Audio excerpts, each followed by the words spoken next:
Eu peço para que você abra sua Bíblia em 1 Coríntios e veja que já está projetado, capítulo 10.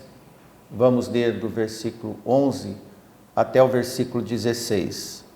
Peço que quem não está com a sua Bíblia acompanhe para que possamos ter um proveito sobre esta leitura. Amém? Amém. Leitura. Portanto, meus amados, fugi da idolatria, falo como a entendidos, julgai vós mesmo o que digo. Porventura o cálice da bênção que abençoamos não é a comunhão do corpo, aliás, do sangue de Cristo? O pão que partimos não é, porventura, a comunhão do corpo de Cristo? Porque nós, sendo muitos, somos só pão e um só corpo, porque todos participamos do mesmo pão. Amém. Que o Senhor nos ajude, que Ele nos dê sabedoria para poder chegar ao seu coração, a compreensão de cada um presente e também dos que estão nos acompanhando nas redes. Nós observamos o apóstolo Paulo tocar no assunto da ceia e ele não para por aí. Depois, no capítulo 11, ele também estabelece um outro comentário. Mas o que o apóstolo estava ordenando àquela igreja da Grécia, aos novos crentes na graça do Senhor, e ele foi bem claro: fugir da idolatria, caia fora da idolatria. E neste tema, neste assunto, nós podemos observar que cada ceia é uma experiência edificante para a igreja e que deve mexer num profundo significado para que possa consolidar a união do corpo de Cristo cada vez mais, a igreja do Senhor. E, com consequência, a igreja unida, fortalecida, a resistência à fuga do mundo, é como ele estava dizendo na fuga da idolatria. Para a igreja de hoje, dos nossos tempos, a ordem é: fuja do mundo, não ame o mundo, não procure as coisas do mundo. Enquanto na Grécia, fugir da idolatria, os ídolos hoje não são mais os ídolos gregos, mas os ídolos continuam sendo fabricados e ocupando lugar nos corações das pessoas. Mas não deve ocupar o coração dos servos de Deus, nem nas vontades. Como o nosso tema e o nosso assunto é a ceia do Senhor, nós vamos centrar nesse tema. E foi durante a antiga e cessada, isto é, terminada, Páscoa dos judeus, logo na véspera da morte do nosso Senhor Jesus Cristo, em que ele instituiu uma nova ordem aos crentes. No momento de um significante desjejum entre ele e os seus apóstolos. Numa certa noite, a ceia aconteceu. A partir deste dia, de então, a ceia veio ser o selo verdadeiro da comunhão comunitária entre os discípulos, sempre em torno do nome de Jesus. Como Jesus deu a partida para a ceia, para que ela fosse comum, esta palavra de ordem nossa, que a ceia fosse comum entre os seus, para que eles vivessem uma vida comunitária. Não se estranhe, para que a igreja vivesse uma vida comunitária e que eles fossem compartilháveis dessa vida, isto é, tudo em comum, na concordância para esperar Jesus e também anunciar a sua volta, isto é, a ceia e a igreja do primeiro momento, ela tinha uma característica onde buscava a concentração de crentes. Eles viviam juntos. Nós vemos em Atos 2:44, que é uma das partidas que vamos ler também. Essa lição foi tão profunda na prática, quando observamos a igreja no advento dos Pentecostes, logo após um dos discursos do apóstolo Pedro. E foi escrito: e todos os que criam estavam juntos e tinham tudo em comum. Amém? Amém. Os irmãos em Jerusalém estavam desinteressados. Eles não tinham ganância, não tinham preocupação de propriedade, de patrimônio, e também não eram individualistas, não pensavam só em si. Eles estavam desinteressados de qualquer elemento pessoal do individualismo. Tudo era para o uso comum, por isso a palavra comunitário. Qualquer procedimento que afastava dos isolamentos que tão facilmente se espalha entre os crentes do nosso dia. Você pode observar, é mais fácil afastar e conveniente no mundo de hoje do que você afastar e tornar-se mais junto, mais próximo. Porque algumas questões são trazidas em pauta de várias diferenças que as pessoas preferem viverem isoladas e não em comunidade, junto com os irmãos. Então, muita coisa mudou para pior nesses dias em que nós vivemos. Por exemplo, hoje os irmãos podem morar tão próximos de uma vizinhança, um irmão ser vizinho do outro, e ao mesmo tempo muito distante um do outro. Isso não ocorria na igreja naquele momento. E ocorre de nem se verem, e também quando se encontram, apenas se cumprimentam e nem se falam. Praticamente agem como desconhecidos. Pois o modo de vida simples daquele tempo, e essa pregação de hoje é uma provocação para cada um de nós pensar sobre isso. Nós não vamos resolver nada, mas podemos dar uma partida para ver o que nós podemos fazer. É que hoje aquela vida simples é tão desinteressante, tão descabida, que o complexo sistema que vivemos hoje engoliu a simplicidade de todas as pessoas. Porque associa a pessoa simples a uma pessoa meio que abobalhada. Mas não é o que a palavra diz. Toco no assunto porque está escrito. Por exemplo, a questão de vender os bens, quando nós lemos na palavra, em que os irmãos vendiam os seus bens, em Atos capítulo 4, eles vendiam, tinha tudo em comum, davam os bens para os apóstolos. Teve um que achou tão interessante, Ananias e Safira mentiram pelo valor que tinham vendido e tal. Mas enfim, pode sentar, muito obrigado da presença. Deus abençoe. Amém. Nós estamos lendo 1 Coríntios capítulo 10. E de forma, irmãos, que essa forma de viver que a igreja tão bem se acomodava naquele tempo, praticamente hoje é impossível, devido a esse estilo de vida que nós temos. Mas eu posso dizer para os irmãos que o nosso sistema de vida hoje, ele é adoecido, ele adoenta as pessoas. E as pessoas estão adoentadas devido à forma de viver. Então, a questão de viver entre eles, consequentemente, lhes faziam com que não fosse de interesse algum dos irmãos ter um patrimônio grande, por exemplo, como acontecia.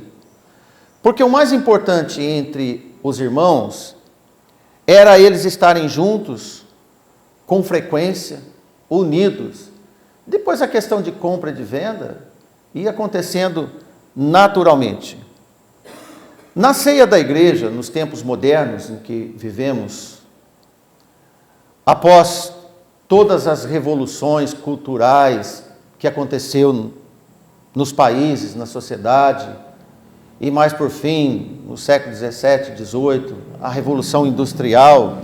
Você pode dizer, mas o que tem a ver o culto com uma Revolução Industrial? Ora, irmão, mudou todo o estilo de vida da sociedade. As pessoas mudaram tudo. A questão de trabalho e sustento modificou. E a igreja, ela permaneceu, ela teve que se adaptar a esses novos sistemas. E de forma que esses novos sistemas não contribuiu para a vida comum da igreja. De forma alguma, mas a igreja se estabeleceu e existiu e existe nesses tempos também.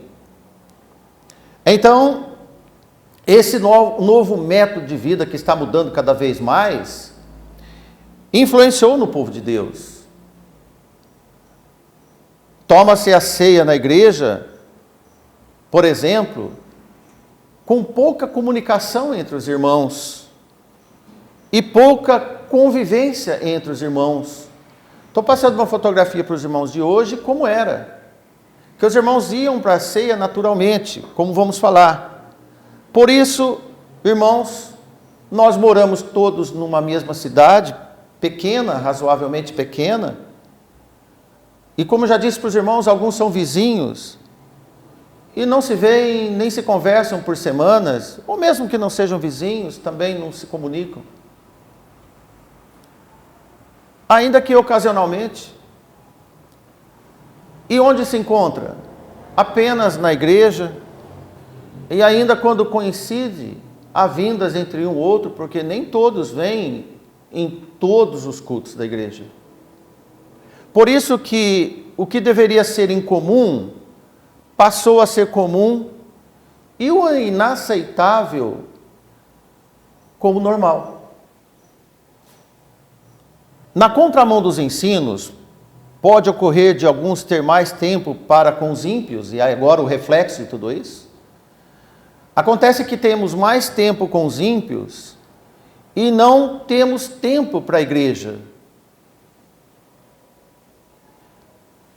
As amizades com o mundo se aprofundam, intensificam mais nessas ocasiões de compromisso e tempo. Onde nós estamos na maior parte do nosso dia? Claro que temos que trabalhar, temos que estudar, e são influências muito vinculadas ao mundo e não às coisas espirituais.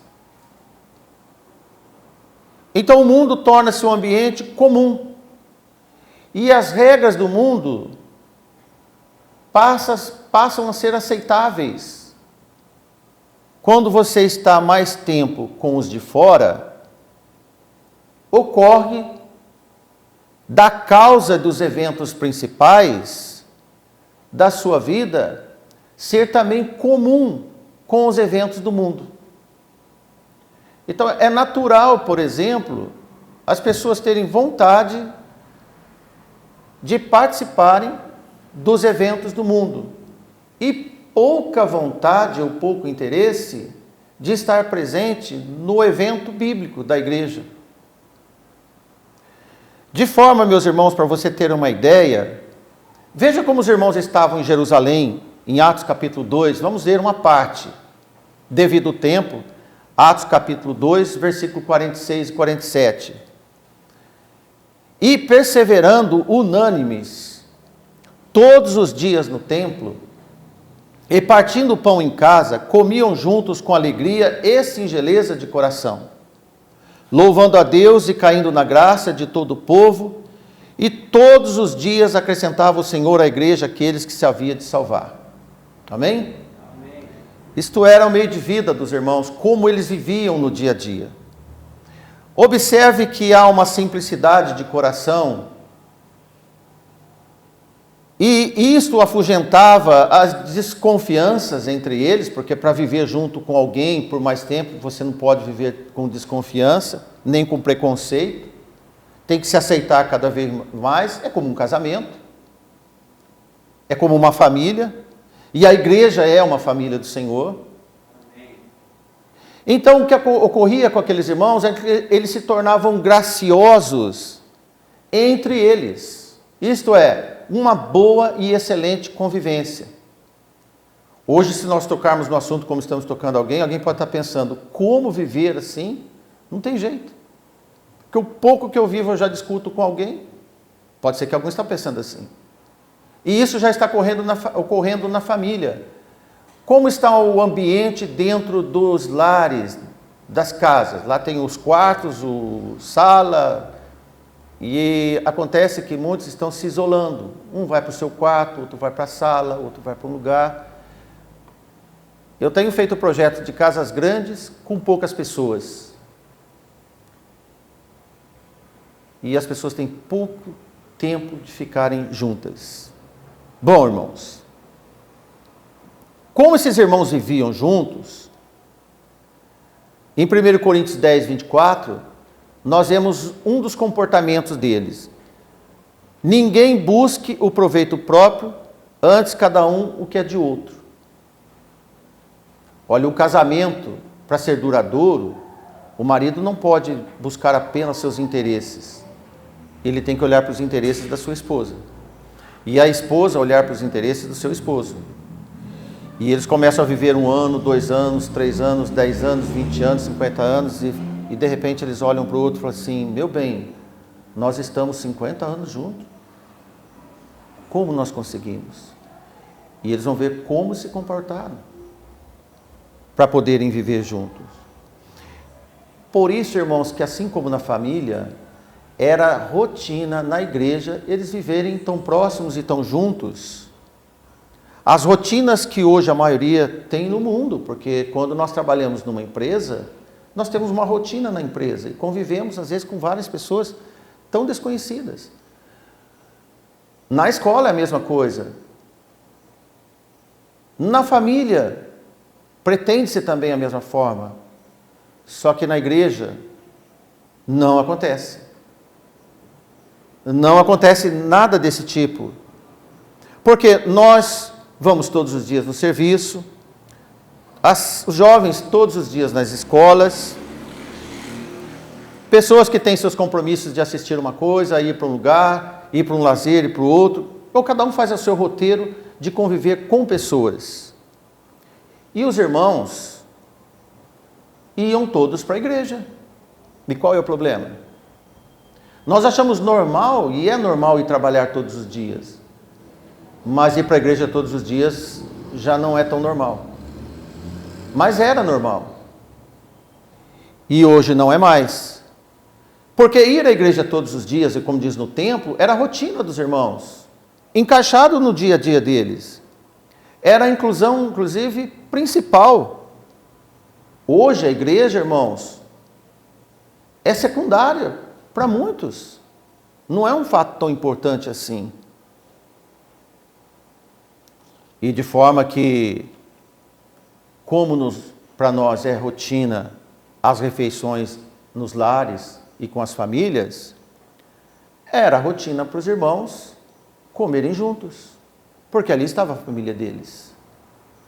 Então eles tinham rotinas comunitárias, ajuntares as panelas todos os dias. E cada um comia, e não vou dizer que não tinha as suas casas, cada um tinha as suas casas, mas tinha um ponto de convivência, de trabalho.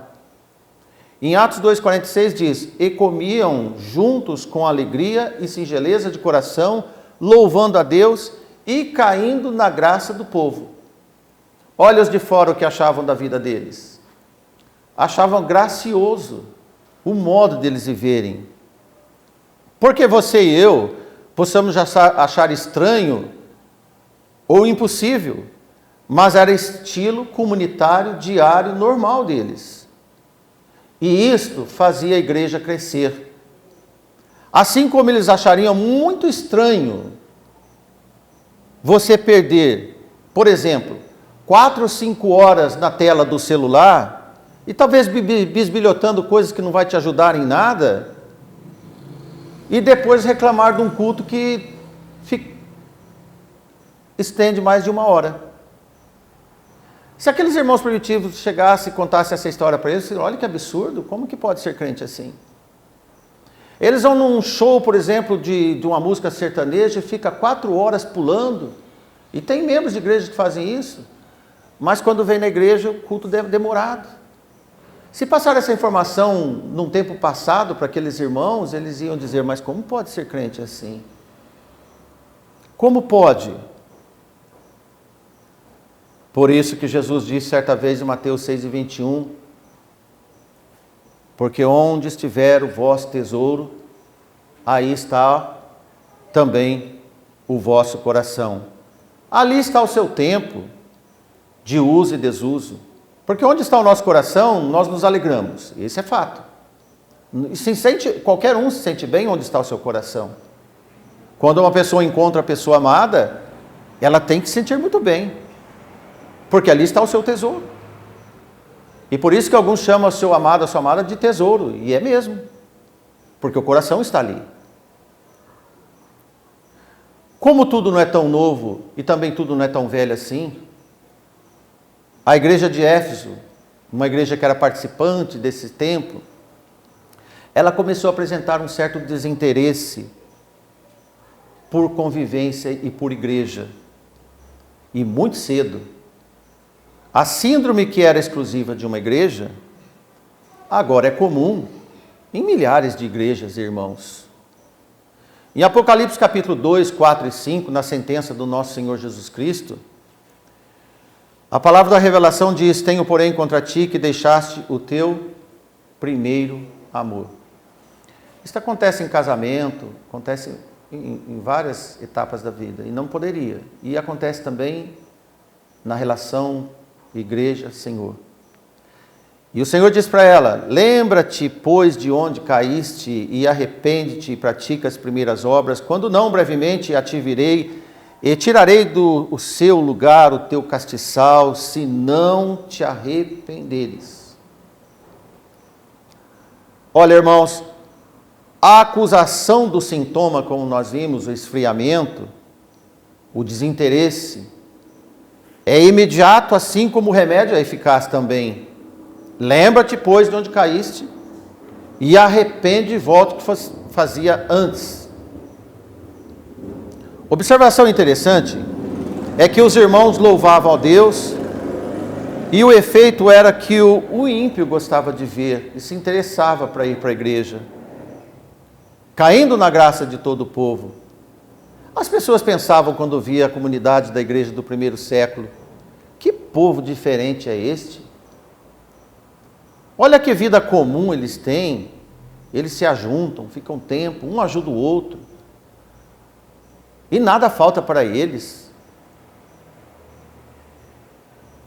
Porque quando a igreja abandona esta presença do Espírito do Senhor, ninguém vai querer viver entre os crentes, se os crentes são desanimados, desunidos. Se você diz que é crente, mas fala coisas que não deve, vai onde não deve, e entre outros adjetivos.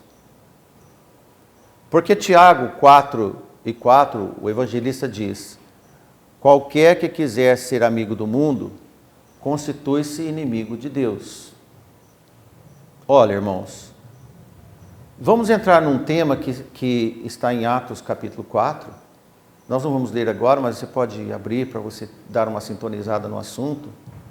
Há uma pergunta, por que aqueles irmãos que tinham posses vendiam tudo para dar nas mãos dos apóstolos e deixar acontecer e viverem tudo em comum? Na verdade, eles vendiam porque já estavam comuns com os irmãos. Eles não vendiam para entrar neles, com eles, mas eles vendiam porque já estavam com os irmãos. Já era fato consumado o comportamento deles. Não o contrário. As vendas dos bens foram consequência e não o motivo deles estarem juntos. Precisamos de aprender muito sobre isso. A leitura que podemos verificar das vendas, das herdades, que diz que são herdades, é que elas foram consequências dessa vida comum que os irmãos já tinham. Não venderam para provocar a comunidade, o grupo, de modo que como os comunistas fazem hoje no mundo, faz confisco de propriedade e distribui para o povo. Não é isso que acontecia. Era o contrário. Os irmãos estavam vivendo junto, então eles diziam assim, olha, eu tenho uma casa, eu não estou usando, e eu vou vender para a gente viver junto aqui. Para um ajudar um outro irmão e outro ajudar o outro. E isso acontecia. Acontecia entre os irmãos, e era comum entre eles. Porque quem vai vender se não for o bem de quem já está e é comum no meio? Você quer um exemplo que acontece entre nós? Se é que você está achando isso muito absurdo. Nós que somos pais, não vendemos nossos bens para dar para os filhos? Vendemos ou não? Tem pai que não vende. Mas normalmente o pai vende. Ele vende e ajuda. Então os irmãos vendiam os seus bens para viver com os irmãos mais pobres. Então não é tão estranho assim. É questão para quem a gente vai fazer. Os irmãos primitivos faziam para a igreja. Hoje, nós irmãos da igreja vendemos para os nossos filhos. E aí a pergunta é, como ia naquele tempo? Quão dispostos estão os irmãos em tomar decisões tão profundas assim? Nos tempos de hoje, em que a propriedade, o patrimônio é um valor que vai lhe dar um sossego para o resto da vida. Quão difícil é. Quem trabalhou a vida inteira e ajuntou. É aí que se trata, irmão. Não se trata de política, nem de ideologia, e nem de filosofia de vida, porque ninguém vai fazer desta forma se for assim. É uma vida nova, que ainda precisamos de aprender, reaprender juntos com os antigos irmãos. E isso tudo de forma espontânea, sem ninguém cobrar. E que todos trabalharão juntos, na mesma intensidade dos que cederam suas posses. Não que os mais necessitados receberiam os bens repartidos para não fazer nada ou deixar de fazer o que deveria. Pelo contrário, deveriam trabalhar ainda mais. E Paulo escreve sobre isso também. Em 1 Coríntios 4:2, Paulo escreve, e nós afadigamos trabalhando com as nossas próprias mãos. Sabemos que Paulo fazia tendas, e os irmãos que andavam com ele faziam tendas com ele. Trabalhavam juntos. Isto era comum. E Paulo falou em outras partes da Bíblia sobre esse tema também. Em 2 Tessalonicenses 3:8, ele diz, nem de graça comemos o pão do homem algum, mas com trabalho e fadiga, trabalhando noite e dia, para não sermos pesados a nenhum de vós. Paulo diz também em 1 Tessalonicenses 2:9, primeira e segunda carta, agora a primeira, porque bem vos lembrais, irmãos, do nosso trabalho e fadiga. Olha, Paulo trabalhava até se fadigar, cansar mesmo, suar, pois trabalhando noite e dia, para não sermos pesados a nenhum de vós, vos pregamos o Evangelho de Deus. Essa é uma lição para mim. Ele trabalhava noite e dia, era apóstolo e ainda pregava o Evangelho. Amém? Trabalhava noite e dia, convocava os irmãos a trabalhar na fadiga. Sabe como Paulo ia pregar para os irmãos? Com as mãos inchadas, cansado, mas pregava. Mas ele pregava só no culto à noite? Não, irmão, ele pregava durante o trabalho, durante a vida dele. E ele disse, ninguém vai poder falar de mim, porque eu acordo e durmo trabalhando. E ele não disse que tinha problema de saúde, se podia ou não trabalhar, ele disse que ele trabalhava. Veja como o mundo é, não de hoje. Nos tempos bíblicos, os leprosos viviam isolados por obrigação. Lembra-se? Eles contraíam a lepra, eles tinham que ficar escondidos, separados da comunidade. Qual era o sonho do leproso? Voltar um dia a viver com quem eles viviam. Com os familiares, com os amigos. Nós estamos no assunto. A voltar a trabalhar com eles e viver com eles. E quando algum deles era curado, o que eles faziam? A alegria brotava com tanta intensidade que a primeira coisa que ele fazia era correr para os seus parentes, seus amigos, ao antigo trabalho e retornar à vida normal. Certa vez, isto está em Lucas capítulo 17, 12 e 17, nós não vamos ler, comentar bem rapidinho para você. Tinham 10 leprosos numa aldeia, Jesus estava passando, e Jesus, por clamor deles, curou os 10. Mas só voltou um. Os outros 9 correram para fazer tudo o que nós estamos comentando para você. Um só voltou. E esse que voltou era um samaritano. Ah, mas irmão, nessa passagem, aconselho você ler depois. Pode ter certeza. Hoje existem muitos crentes modernos que nada tem a ver com esse samaritano. Jesus tem feito tantas coisas maravilhosas, importantes, interessantes para nós. Quando é que nós voltamos? Quando é que nós nos propomos vir à casa do Senhor para agradecer? Mas aí, irmãos, até nos dias de hoje, apenas um breve comentário para ver como que a situação está se fechando, como estamos falando de eventos que vão acontecendo e que não contribuem para o bem do Evangelho. Tomar a ceia hoje tornou-se quase com risco de vida, porque nós estamos num grupo, não é? E temos que usar a máscara. Nesse clima, algumas igrejas foram até criativas. Pastor dando ceia virtual. Então ele punha na tela, ele tomando a ceia, e os irmãos tomavam a ceia lá na casa dele. Nós não fizemos isso. Nós preferimos não tomar a ceia.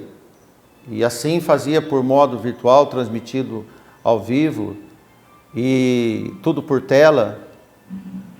Imagine se esse costume ganhar fôlego, como as pessoas também não estão mais dispostas a vir no culto como vinham antes. Tem o culto virtual, tem a ceia virtual, logo vão querer fazer o batismo virtual também. Mas será que é isso que Deus quer de nós? Olha, irmãos, na minha modesta opinião, não contribui em nada para o bem comum da vivência e do crescimento da igreja. Olha, se é a refeição da comunhão, como nós lemos, a mais alta expressão física dos elementos simbólicos do sacrifício do Salvador, nós podemos dizer para você que a ceia, ela é um momento onde nós estamos lembrando, é um memorial, mas ela não pode ser virtual. Além de ser um memorial, é virtual. E eu fico imaginando, logo seremos crentes biônicos, se nós entrarmos no apelo dos acontecimentos do mundo. Irmãos, como sabemos, foi durante a celebração da ceia que Jesus, tomando o pão, deu graças a Deus. Ao partir e distribuir pessoalmente aos seus discípulos, porque a perseguição acentuava. E ele disse: tomai e comei, este é o meu corpo, que é partido por vós, fazei isto em memória de mim. 1 Coríntios 11, 24. Do mesmo modo, ele tomou o cálice, no versículo 25. Depois de cear, deu-lhes o cálice, deles todos beberam. E Jesus disse: este cálice é o Novo Testamento no meu sangue, que é derramado por vós, fazei isto em memória de mim. E ele conclui a ceia cantando o hino com eles, e saíram noite afora para o Monte das Oliveiras, essa última noite, e tudo foi real, não poderia ser virtual. Foi lá que Jesus realmente foi traído, como predito, traído pelo filho da perdição, pessoalmente por Judas. No dia seguinte, foi crucificado, e tudo isto é verdade. Tudo isto aconteceu. Existem pessoas de igrejas que não creem mais. Olha como o mundo anda. Como diz a Bíblia, as pessoas estão ficando loucas nos seus conhecimentos. Falamos assim pelo modo de vida que os crentes modernos vivem uma vida de crentes, como se fosse um filme. Uma vida virtual. E digo, saiba que memorial não é virtual. Assim como Jesus não é virtual. Pode ter certeza. As pessoas estão encarando um Jesus virtual na sua vida. Não um Filho de Deus com poder e glória e majestade através do Espírito Santo que dirige as nossas vidas. Amém. Pessoa de Deus. Paulo diz, não sabeis vós que só sois templos de Deus e que o Espírito de Deus habita em vós? Só falta alguém achar que isso é fictício, que isso é virtual, que esta realidade é virtual. Pois nada na salvação é virtual, tudo é real para aquele que vive e crê que o Senhor é vivo entre nós. Amém. Amém? Por isso que o corpo de cada um deve estar presente. Se o corpo está, pode ter certeza que a alma e o espírito também vieram. Amém. Nenhum de nós apareceu aqui hoje apenas com o corpo. Nós viemos com a nossa consciência, com o espírito, toda a nossa capacidade de discernimento para saber o que é tomar a ceia, dignos diante do Senhor, dignos diante dos irmãos. Pois para nós terminarmos esse devocional, saiba você, meu irmão, não perca essa esperança, que a volta de Jesus será real. Como foi a sua vinda, desde o nascimento e a sua ascensão. Muitos estão vivendo como se Jesus fosse voltar numa tela de um celular, por exemplo. Um filme que vai passar um dia. Ou um sonho de arrebatamento secreto. Não, não. Jesus voltará com grande poder e glória, e todo olho verá, ao vivo e a cores. Amém. Amém. Apocalipse diz, irmãos, 1:7, eis que vem com as nuvens, ele vem do céu. Do mesmo jeito que ele foi, ele voltará. E todo olho verá, até mesmo os que transpassaram, e todas as tribos da terra se lamentarão sobre ele, sim, amém. Todos os maus que estão mortos se curvarão ao poder e à majestade de Jesus. É por isso que a igreja vive. É por isso que nós vivemos. E quando Jesus voltar, esse estilo de vida distante que nós passamos para nós hoje, de como os irmãos viviam, distante do nosso modo de vida hoje, é para uma reflexão mesmo, pois quando Jesus voltar, nós vamos viver juntos, todos juntos, eternamente. Amém. Eu tenho ouvido de alguns dizerem, eu não suporto fulano de tal, aqui eu não consigo viver com ele, talvez lá no céu.